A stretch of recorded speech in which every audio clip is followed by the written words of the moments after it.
আসসালামু আলাইকুম। অষ্টম শ্রেণীর সুপ্রিয় শিক্ষার্থীরা, ইউএইচএসসি অনলাইন ক্লাসে তোমাদের স্বাগত জানাচ্ছি। আমি সালমা বেগম স্নেহ। আশা করি তোমরা সবাই ভালো আছো, সুস্থ আছো। আমিও আলহামদুলিল্লাহ ভালো আছি।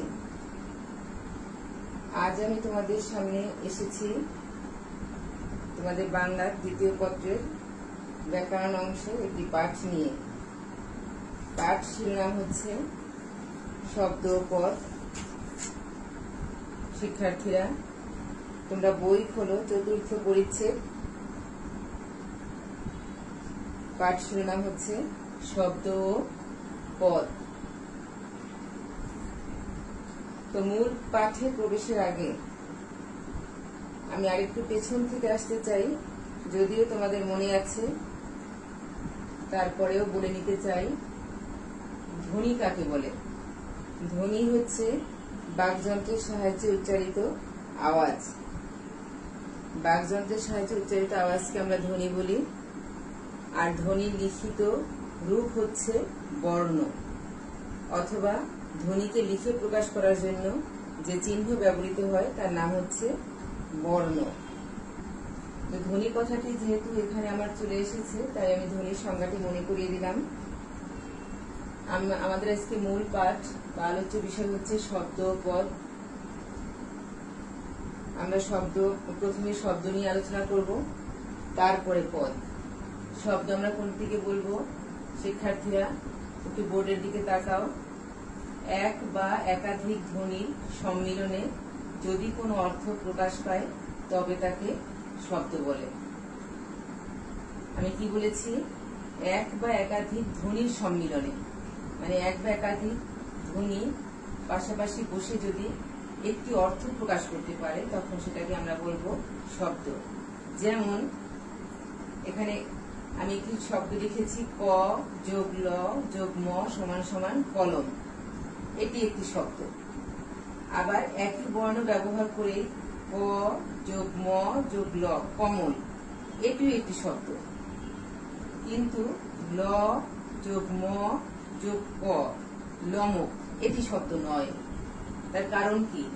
আমরা জানি অর্থ হলো শব্দের প্রাণ। অর্থ প্রকাশ করতে পারলে আমরা সেটাকে শব্দ বলবো। শুধু পাশাপাশি বর্ণগুলো বা ধ্বনিগুলোকে বসালেই শব্দ হবে না, যদি অর্থ প্রকাশ করতে না পারে। যেমন কলম, এটি একটি শব্দ হয়েছে কারণ এর অর্থ হচ্ছে এটি লেখার উপকরণ। কমল, যার অর্থ হচ্ছে পদ্ম, এই জন্য প্রথম দুটো শব্দ হয়েছে। কিন্তু 3 নাম্বারটি ল ম ক লমক, এমন কোনো শব্দ নেই, কারণ এটি কোনো অর্থ প্রকাশ করতে পারেনি। খুব সংক্ষেপে বললেও আশা করি শিক্ষার্থীরা শব্দ কি এবং কখন আমরা শব্দ বলতে পারবো এটি তোমরা বুঝতে পেরেছো। শব্দ হচ্ছে তখনই আমরা, ধ্বনির সম্মিলনকে তখনই আমরা শব্দ বলতে পারবো যদি একটি নির্দিষ্ট অর্থ প্রকাশ করতে পারে। তাহলে অর্থ প্রকাশ করতে না পারলে সেটিকে আমরা শব্দ বলতে পারবো না। আর এর সাথে আরেকটি কথা প্রসঙ্গতে চলে আসে যে এই শব্দগুলো, যেটা হলো বাক্য, যে শব্দগুলো যদি আমরা পাশাপাশি বসিয়ে দিই তখন যদি বক্তা মনের ভাব পুরোপুরি প্রকাশ করতে পারে তখন সেটাকে আমরা বলবো বাক্য। তাহলে শিক্ষার্থীরা, শব্দ একটি নির্দিষ্ট অর্থ প্রকাশ করবে, আর বাক্য হচ্ছে বক্তার মনের পুরোপুরি অর্থ প্রকাশ করতে পারবে। এজন্য বাক্যের সংজ্ঞাটা এরকমই। কতগুলো অর্থপূর্ণ শব্দ যখন একত্রিত হয়ে কোনো বিষয়ে বক্তার মনের ভাব সম্পূর্ণ প্রকাশ করতে পারে তখন আমরা সেটাকে বলি বাক্য। তো শব্দ আর বাক্য, শব্দ আমরা একটু বিস্তারিত বললাম। বাক্য কথাটি আমার পরে পদ পড়তে লাগবে কাজে, তাই আমি বাক্যের সংজ্ঞাটিও তোমাদের মনে করিয়ে দিলাম। এরপরে আমি চলে যাব পদের আলোচনায়। পদ আমরা কোনটাকে বলবো? তোমরা আগে একটু সংজ্ঞাটি দেখো। শব্দে বিভক্তি যুক্ত হলেই তাকে পদ বলা হয়, অথবা আমরা অন্যভাবে বলতে পারি বাক্যে ব্যবহৃত প্রতিটি শব্দকে পদ বলে। দুইভাবে বলা যায়, শব্দে বিভক্তি যুক্ত হলেই তাকে পদ বলা হয়, অথবা এভাবেও বলতে পারি বাক্যে ব্যবহৃত প্রত্যেকটি শব্দকে পদ বলে। আমি একটি উদাহরণ লিখেছি, যেমন আমি বাজারে যাই। এখানে যদি আমি আলাদা করি শব্দগুলোকে, যেমন আমি একটি শব্দ, বাজার একটি শব্দ, যাই একটি শব্দ, আলাদা আলাদা শব্দ, মানে আলাদা আলাদা তিনটি অর্থপূর্ণ শব্দ। কিন্তু আমি বাজারে যাই এভাবে যদি সাজাই, এটি একটি মনের ভাব প্রকাশ করে, তখন এটি হয়ে যায় বাক্য। এখন শব্দ কি বলে বাক্য, আর এই বাক্যে ব্যবহৃত প্রত্যেকটি অর্থবোধক শব্দ একটি পদ। যেমন আমি একটি পদ, বাজারে একটি পদ, যাই একটি পদ। আর প্রথম যে সংজ্ঞাটি আমি বলেছি বিভক্তি যুক্ত হলে, তোমরা একটু খেয়াল করো। যেমন এখানে আমি, এখানে কিন্তু বিভক্তি চোখে দেখা যাচ্ছে না। বাজারে কথা শব্দটিকে যদি আমি ভাঙি তাহলে আসবে বাজার যোগ এ, আর যাই এটির সাথেও বিভক্তি দেখা যায় না। তো তাহলে কি দাঁড়ালো, যে আমি তো সংজ্ঞাতে বলেই দিয়েছি বিভক্তি যুক্ত হলে তাকে আমরা পদ বলবো। আবার বাক্যে ব্যবহৃত হলেও প্রত্যেকটি পদ, তাহলে আমি একটি পদ, বাজারে একটি পদ, যাই একটি পদ। এখানে বাজার, এখানে বিভক্তি চোখে দেখা যায়, যদি আমরা এটাকে ভাঙি তাহলে বাজার যোগ এ, বাজারে। আর যেখানে এভাবে আমরা বিভক্তি আলাদা করতে পারবো সেখানেও বিভক্তি আছে, আর যেখানে বিভক্তি আমরা আলাদা করতে পারবো না সেখানে শূন্য বিভক্তি আছে বলে আমরা ধরে নিব। তাহলে কি দাঁড়ালো, যে শব্দ যখন বাক্যে ব্যবহৃত হয় তখন বিভক্তি যুক্ত হয়ে ব্যবহৃত হয়। এই জন্যই বলা হয় যে বাক্যে মানে শব্দে বিভক্তি যুক্ত হলেই তাকে আমরা পদ বলি। তার মানে বিভক্তি যুক্ত হয়েই শব্দগুলো বাক্যে ব্যবহৃত হয়। এরপর আছে পদের শ্রেণী বিভাগ। তো পদের শ্রেণী বিভাগ এটা তোমার ছোট ক্লাস থেকেই, বলতে গেলে 3-4 থেকেই শেখানো হয়। পদ কাকে বলে, কত প্রকার কি কি, তারপরে তোমাদেরকে মনে করিয়ে দেওয়ার জন্য আবার বলি পদের শ্রেণী বিভাগ। এখানে আছে পদ প্রধানত 5 প্রকার।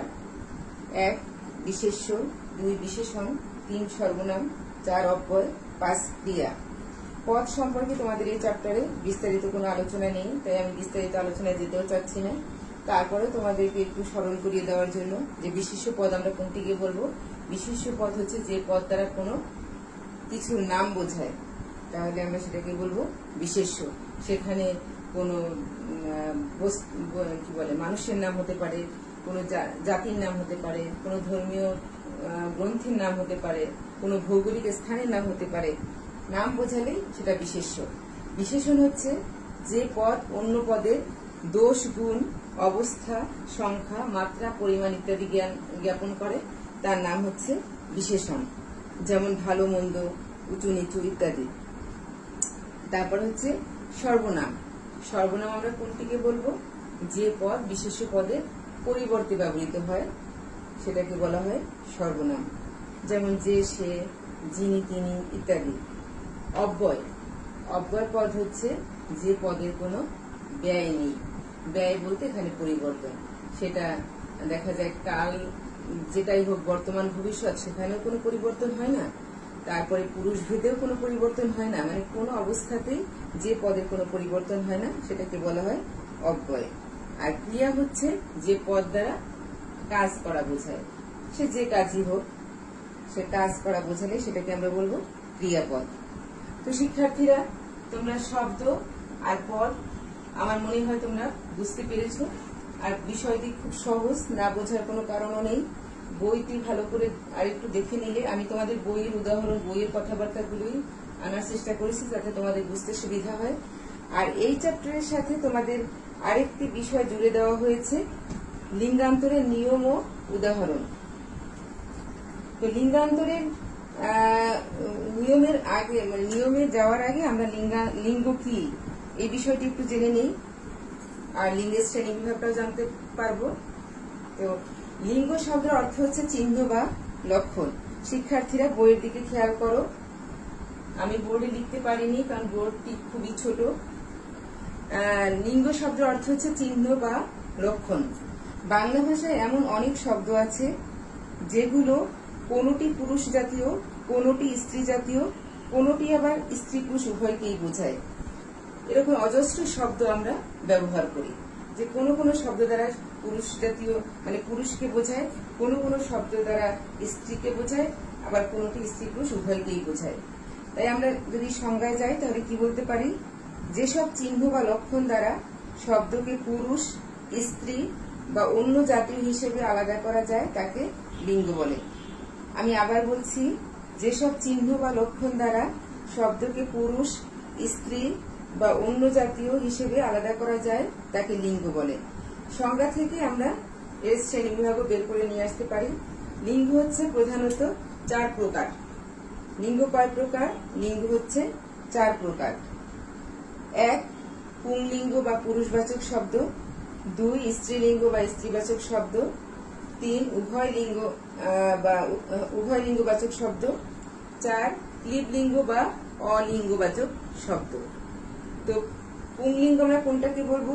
যে শব্দে পুরুষ বোঝায় তাকে পুংলিঙ্গ বলে বা পুরুষবাচক শব্দ বলে, যেমন বাবা, ছেলে, বিদ্বান, সুন্দর ইত্যাদি।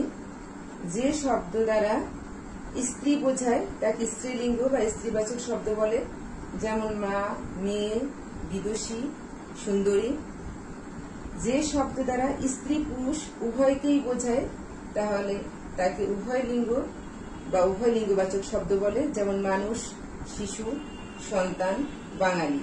যে মানুষ সেটা মেয়ে মানুষ হতে পারে, ছেলে মানুষ হতে পারে। শিশু সে ছেলে শিশু অথবা মেয়ে শিশু হতে পারে। সন্তান বলতেও তাই।